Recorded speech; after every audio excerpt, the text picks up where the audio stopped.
পাঁচ বিবি প্রেস ক্লাবে দোয়া ও ইফতার মাহফিল অনুষ্ঠিত।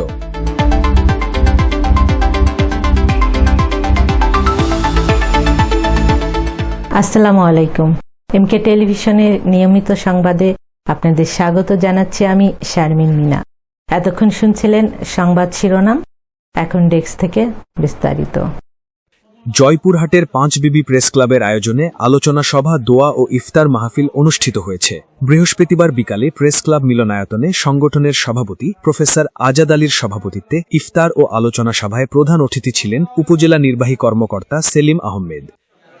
এ সময় উপস্থিত ছিলেন থানার ভারপ্রাপ্ত কর্মকর্তা ওসি হাফিজ রায়হান, উপজেলা বিএনপির সভাপতি আলহাজ সাইফুল ইসলাম ডালিম, পৌর বিএনপি আহ্বায়ক অধ্যাপক আবুল হাসনাত মণ্ডল হেলাল, জেলা জামায়াতে ইসলামীর নেতা ও সাবেক উপজেলা চেয়ারম্যান মুস্তাফিজুর রহমান, উপজেলা আমির ডক্টর সুজাউল করিম, সেক্রেটারি মুক্তার হোসেন, বাগজানা ইউনিয়ন পরিষদ চেয়ারম্যান, ইউনিয়ন বিএনপির সভাপতি মোহাম্মদ নাজমুল হক, জেলা ছাত্রদলের সাবেক সাংগঠনিক সম্পাদক শামীম মণ্ডল, সিনিয়র সাংবাদিক আব্দুল হাই মাস্টার, দুলাল অধিকারী, নির্মল কুমার, আব্দুল হালিম সাবু, সাখাওয়াত হোসেন ও উল্লাস হাজরা সহ অনেকে। অনুষ্ঠানটি সার্বিকভাবে পরিচালনা করেন প্রেস ক্লাবের সম্পাদক সজল কুমার দাস। ইফতারের পূর্বে দেশ ও জাতির কল্যাণে দোয়া ও মোনাজাত করা হয়।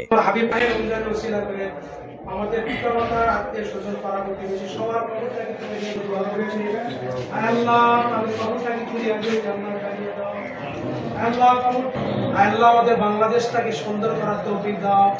আল্লাহ সৎ নেতৃত্বে বাংলাদেশ পরিচালিত করে দাও। রব্বানা আমান্না ফাকতুবনা মা'আশ শাহিদিন। আল্লাহুম্মা রযুকনি শাহাদাতান ফি ইল্লাল্লাহু মুহাম্মাদুর রাসূলুল্লাহ।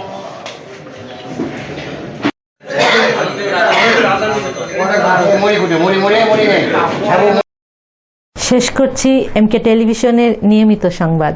এতক্ষণ সাথে থাকার জন্য সবাইকে ধন্যবাদ।